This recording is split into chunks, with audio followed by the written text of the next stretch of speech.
let's not ask CNN, ABC, Fox. Let's not ask the London Times or the Australian Times. Let's not ask non-Muslims about how Muslim women feel, how they live, what are their principles, what are their challenges.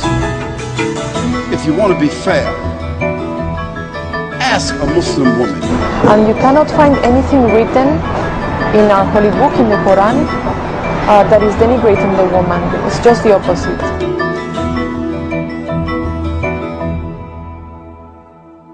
I have frequently referred to this book as what should have been the guidebook for women's liberation movement in this country. Because in this book, it has listed every right that we have struggled and fought tooth and nail for in this country and in others, plus some that we haven't accomplished yet and others that we haven't dreamed of. One thing that was given by God that we are fighting for right now in this country is equal pay. Hey, it's in there. Right there. It's in there, and it's for God. God-given rights, not man's. God-given rights. The right to vote, the right to own property. And yes, we have a soul, and yes, we go to heaven. We have every right that a man has. We may be different, but that doesn't make us not equal. Our difference makes us unique and special. But we are still totally and completely equal. God made woman to be the proper companion of man. She is different, but equal. Equal! We buy them, feed them, clothe them, use them, discard them. Women Equal to us?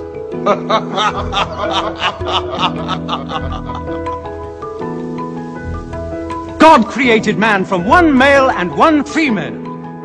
Now, you must respect in all women the womb that bore you.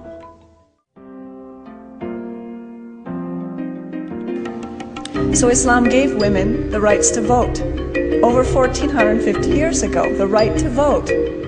Does anyone know in this audience when we got the right to vote in this country, this advanced, very free country? When did women start voting here? Anybody know? Maybe you know.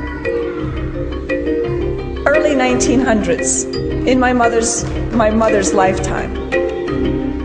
Can you believe that this advanced society that we say is the freedom of the world lies, we're like the belt of freedom is held by America? No.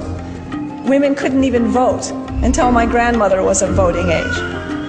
Also inheritance. In this country, women could not inherit property in the southeastern United States, places like Georgia and Alabama and Mississippi, until my generation. In the 1950s and 60s, these laws were finally being rewritten. And I know that you who weren't raised here don't have an appreciation for just how bad the status of women was in this country, even up till today. You all have such a wonderful thing that you're raised Muslim or that you carry Islam. You have rights that women in this country never dreamed of until perhaps this generation. And you've had them for 1,400 and some years. 1,400 and some years. 1,400 and some years. 1,400 and some years.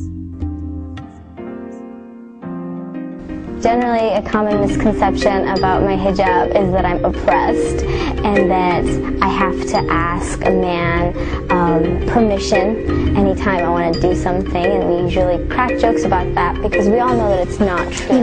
They think that the men force women to wear that kind of hijab, but in reality it's not at all that way, and the whole world changes. You see how men all of a sudden start respecting you. You have some sort of respect. I'm not a distraction for them. Instead, they're more engaged in business. They're more engaged into how educated I am. They're more engaged into my soul. People like us for our personality rather than, how good I look. I don't think the hijab has ever held me back from doing what I want. I've been here 4 years and I've never had trouble. No one has ever looked at me differently. It's been great.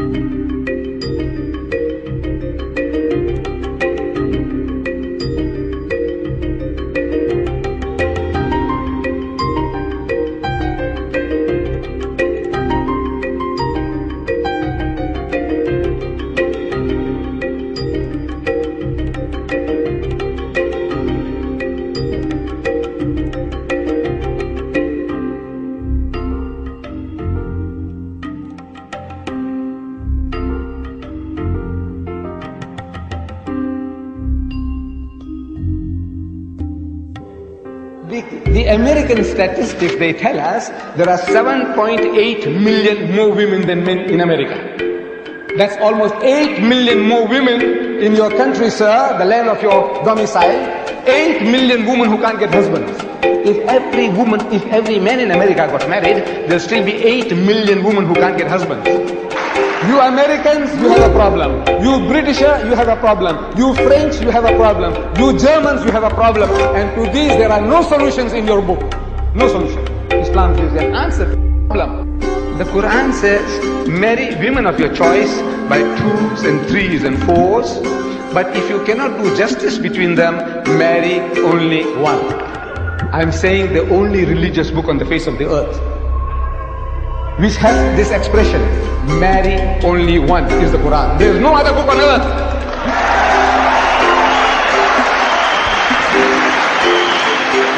And this is the solution to your problem. I said, you laugh at us, you are a fool. I said, the laugh is on you.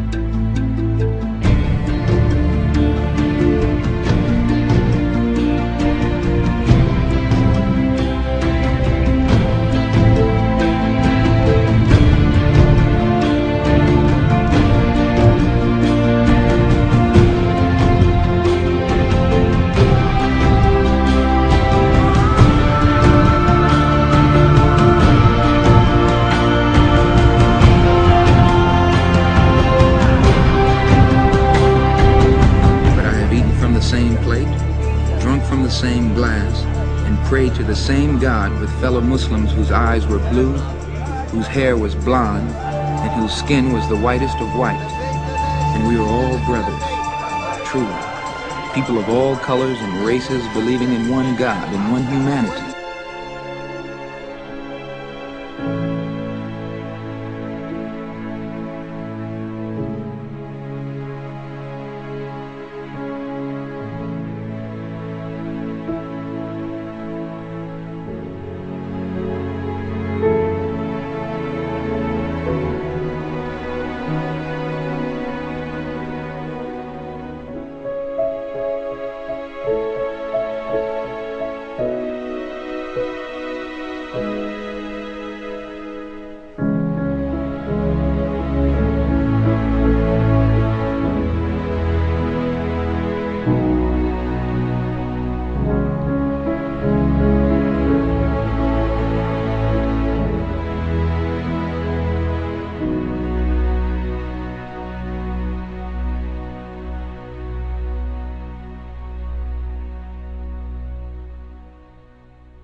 The word that we greet each other with is in Hebrew, Shalom Aleichem, which means peace unto you.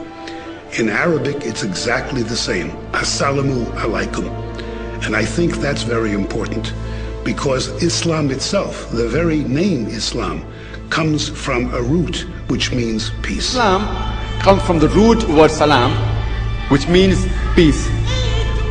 It also means submitting your will to Allah subhanahu wa ta'ala, to Almighty God.